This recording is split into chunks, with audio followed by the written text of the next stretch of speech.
Welcome everyone. Today I want to talk about validating arrays with Zerocode. There are actually a couple of ways to do it, so I will discuss these different ways. First of all, let me say a couple of words about the application itself. I have a very simple Spring Boot web application. This is the main class here.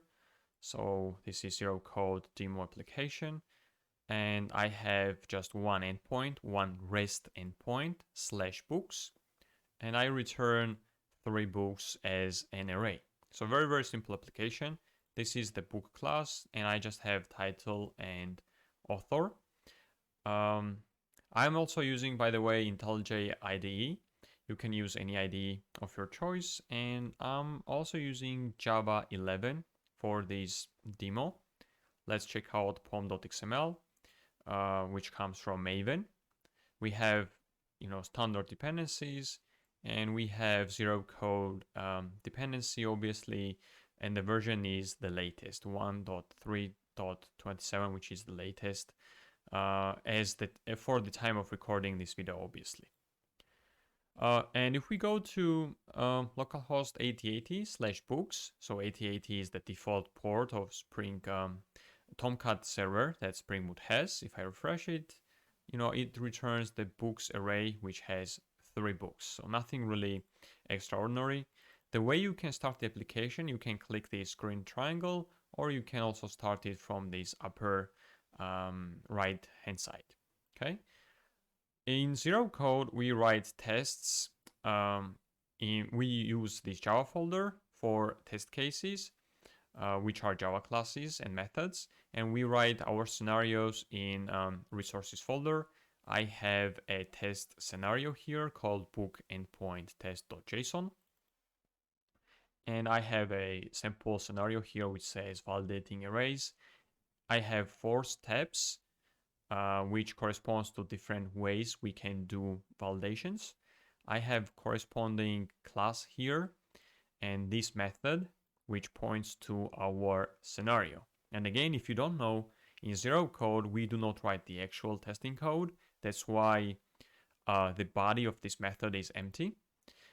We just write our scenarios in JSON files and reference those JSON files as I have here from Java classes. We are using Zerocode unit runner and the property file, which is called api.properties. Let me check it out. And api.properties just describes our REST API. This is the host. This is the default port of Tomcat server, and we don't have any context. Yeah, so very, very simple setup. So let me now concentrate on this scenario that we will be implementing. First way to validate array is with matchers. And matchers are expressed through verify keyword or assertion keywords. That's how you can use matchers. So I'll just return verify. So we want to verify this array. And the matchers do not give us much flexibility. All we can do is to verify this array as a whole, as an unit. We cannot pick specific elements. So let me actually run this scenario and see what our server returns us back. In this first step, we are making a GET request to this /books URL, right? So we should get these 3 elements back. So let me run it. So I already started the application. You need to start the application. And if I go to this class, I can run the test here. And let's see, just observe what is the output. So let me also open this scenario file. So we have this first step, validate array with matchers. So same thing. And it makes the requests to this URL. And we get back this book array as we expected, right? But we do not have verify block here. Well, we have verify, but it's empty, right? We should put something inside it. So as I said, verify blocks, which is a matcher, doesn't give us much flexibility. So if we want to verify this array, we should have the exact same array. So I'll just copy this. I'll say the body, and the body is the response body. Here, as you can see, this is the response, then we have the body, and then we have these books. So we should have the same structure here, body, and I will have the books here. So now if I run it, the test again, the first test should pass. And as you can see, we don't have any errors here. This is the expected response. And this was the actual response. So everything is good. This is working. So let me now introduce an error to make sure that it's really working. So I'll just delete some of the characters here. And first step should not pass. And let's check the output. If I scroll down, this is our first step. And we see that the title with the actual value, the robotics, did not match the one that we supplied. So we know that it really works. So this was validating arrays with the matchers. And as you can see, it really doesn't give us much flexibility. We should have the same exact array defined here with the same exact sequence. We cannot, change the sequence of the elements, right? So next one is to validate element on specific index with validators, right? So here we use matchers, which are verify or assertion blocks. I could just leave it like that also. And here we have validators. So validator is a little bit different than the matcher. And let me explain. Validator is array, and each validator itself is a JavaScript object, right? And in validator, we have a field, which would point to the specific field in the array, specific index in the array. And let's just, for example, validate this specific element. So we do not want to validate the entire array. We want to validate element on specific index. Now we could not do that with a matcher. That's just the nature of the matcher, but we can do it with a validator. So I want to point to this second element, which is at index 1. I want to validate that the title is science. How can I do it? Well, we have a field which should point to this field here. So let me, this title here. And what we can do is to use JSON path notation, which Zerocode uses. So in JSON path, we start with $, then dot. Then we go to the body, right, which is the response body here. We go to the books because, again, the name is the books of this entire array. We go to the books, and we go to the second element, which is at index 1. Arrays are zero-based generally. So this element, this second element, is at index 1. We go to the books and index 1, and we just get the title, right? So this is the reference to the field. And we also have the value here. And the value is, in this case, value is science, right? This science. So let me write here, science. And let me run the test again and make sure that it's really working. Let's scroll down. Okay, so this is our step here. The name is the same. It makes the response. It gets this response back as expected. And everything is working. We do not have any errors. Now, obviously, if I change it to something else, let's change it to something else. And let's make sure that it now, this step fails. Let's scroll down and find our step. This is our step. This was the response. And we have the assertion errors, which says that actual value science did not match the thing that we gave it, right? So we know that it's really working. So let me back it up.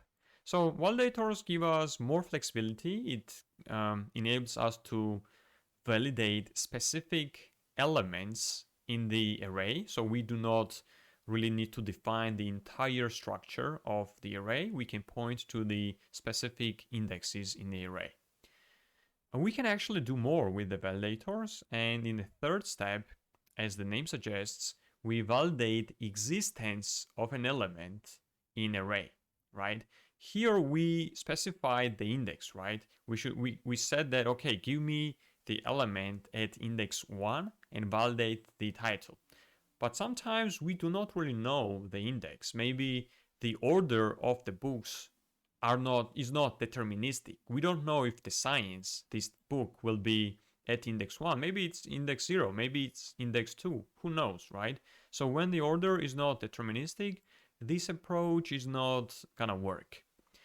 So we have actually another approach with also using JSON path notation. And in validators, you generally use JSON path notation. And I will show you the official GitHub documentation of JSON path that you can check it out. Firstly, let me write it. Again, the validator is an array, and each validator is a JSON object. And we have a field here, and I will write a little bit more complex of JSON path notation. So it starts with a $sign, and $sign is just a reference to the root. In this case, the root is the response. $sign, then we go to the body. So as we did here, we also do the same thing, the books. But here we specified the specific index. Here we do not do that. We write the expression. So these brackets, and to tell the JSON path that we want to write an expression, we write question mark, and then these parentheses. And here we write our expression. So what we want to do is to filter our books array. So we want to filter this books array and get the book of, let's say, ancient history, this third book. But we do not want to specify the index. We are just saying that, hey, I have this array, books array, and I want to get the book with the title ancient history. I do not care about the index. That's what we are trying to do. So how can we do it? We write this @ sign, which is the current node, dot title, then equals, and we specify the title of the book.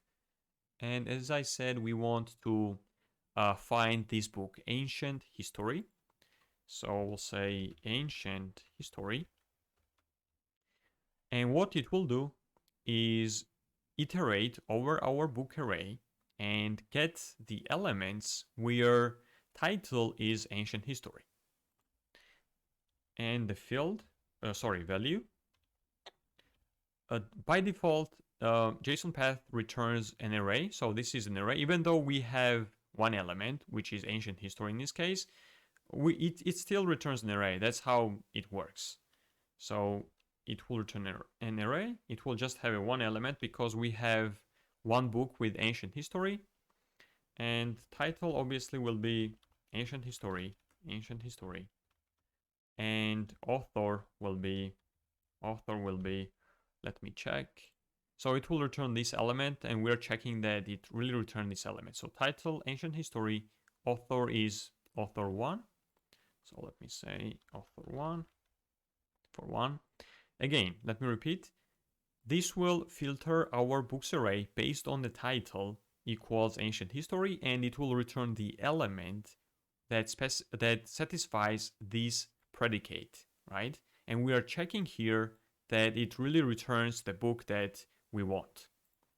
So let me run it.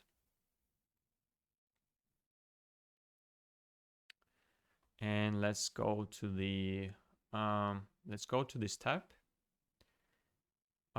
No, this is not this step. Okay, this is our step. Validate existence of element in array.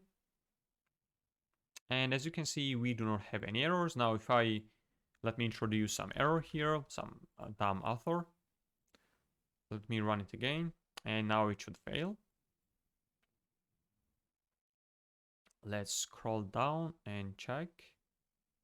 So this is, no, this is not. our array. Okay, this is our step, right? Validate existence of element in array. And as you can see, the author with actual value, author 1, did not match the expected value, right? This value. So we know that it's really working. So here what we did was, we didn't really specify the index as we did here. We basically said that we do not care about the index, just give me the book with some, predicate. And in this case, it was the title. You can obviously filter the books with the author or any other field. That's completely up to you. So this was the third way. And the last way, which is the most powerful, is validating the array through a custom method. As it says here, validate count of books with the help of Java method. So that's why I declared a class here called utils.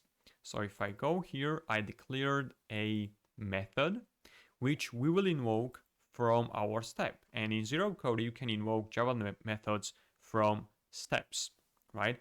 And it expects us to pass the title of the book and the book array itself, obviously. So what we want to do is to basically filter the book array based on the title and return the number of books. So let me do that. So this is how you do it. The URL specifies the basically the path to the class, which is this package name here. This should go into the URL section, and the method is the name of the method that we want to execute. Let me actually split this vertically so we can see it at the same time. Okay, it's much better now. It's much better now. Okay, so the URL is the package plus the class name, right? And the method is the method name. Okay, if you have different name, you should have a different name here. And the request, we should specify the title. Because that's what I expect here. The title and the books.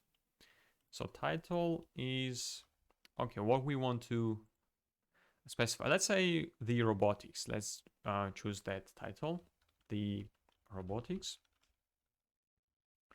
And we also expect, our method also expects books. And these should be the books that we care about, right? This entire array. Now, these 3 steps, we get the books from there, so we can use those steps to reference from here. So what I will do is also use JSON path notation, and I can go to this step. I can go to the response, body, and books. Okay, so I'm using the previous step to reference the book array, and this is how you can reference to the book array of previous step. You write the name of the step, which is this name. You write then the response, right? The body and the books. But this is not completely enough. This is just the reference to the book array. We want the actual array. So we should use the Zerocode placeholder, which is $, and these curly braces. So during runtime, when Zerocode will see these placeholders, right, it will go to this tab, it will go to the response, it will go to the body, it will go to the books, and it will get the actual books. We could also reference this tab, for example, or this tab, because in all these steps we get the book array. That's why. Okay, so let me leave the verify block empty. We obviously will fill that block, but let me just show you how it will execute. So I will run this test in a debug mode. So let me run it in debug mode. Yeah, so let me close this. So it obviously executed our method getCount. It passed these parameters that we specified, the title and the books, in the map. So when you have multiple parameters, you should have a map here. That's just how Zerocode works. So I have this map, which is called params, and I have the title, the robotics. So let me actually split this. So the robotics that we specified, the title, the key is title, and the other key is the books, and we have our books here as a string, obviously. And now we are using JSON here, which by the way comes from Zerocode, so we can leverage that. So let me, step over. We are basically saying that, okay, JSON, we actually want to get the list of books. So JSON, we will deserialize this string, this books JSON string into Java objects. And here I have the books RI list with 3 elements, as we have our books. And here, if I just evaluate this expression, it should result in 1. Let's take some time, and the result is 1. Why result is 1? Because we have just one book with this title, right? We are filtering the book based on this title and return the number of books. Since we have one book with the robotics title, we get 1 back. So I will resume and let's check the logs. Obviously it passed. Why it passed? Because I don't have anything here specified.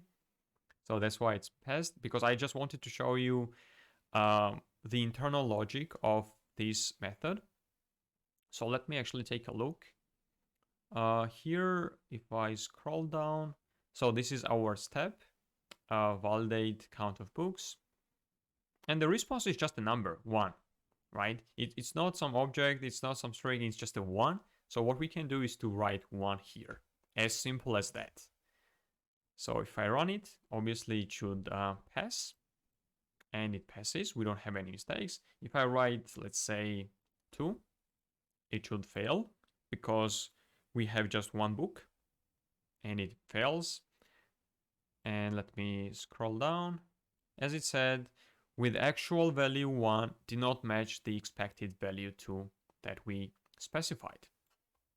Okay, this was 4 different ways. I promised you to show the JSON path. So this is the JSON path official GitHub page that Zerocode uses. And you can check out this documentation. It's quite extensive here. It has quite many examples. So to summarize what we did, let me summarize. So we discussed ways of validating arrays. The first way is through the matchers.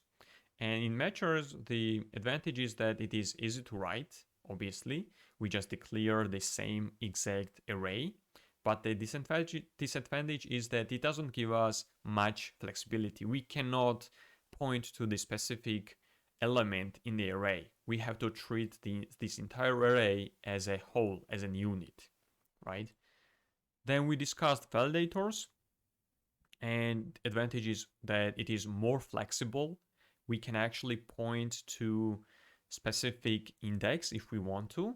And also we can do more complex logics like filtering the arrays as we did without specifying the specific index. The disadvantage is that obviously it is much harder to write than just pure matchers. And lastly, we discussed method execution. So we can execute a method from a step. And advantage is that it is very powerful. We can do anything we want in that method. I just had a very simple logic, but you can have very, very complex logic. And the disadvantage is that obviously it's more time and resource consuming. It's also harder to write. It takes generally more time to execute that step because Zerocode has to call a Java method. It has to wait until it's done. So it's quite time and resource consuming. My recommendation is that whenever possible, use matchers or validators. So when you have some very, very complex logic, you can also use this method execution, which is very, very powerful. And by the way, I also have a Zerocode course on Udemy, and here I teach Zerocode in quite in depth. You can also check out this course. I will have the link in the description. This is what we are going to learn. Basically, every major aspects of Zerocode. And I also show you the relevant parts of the source code so that you will get a very, very good understanding how the internal things work. All right, this was all for now. Thanks for watching, and I'll see you in the next one.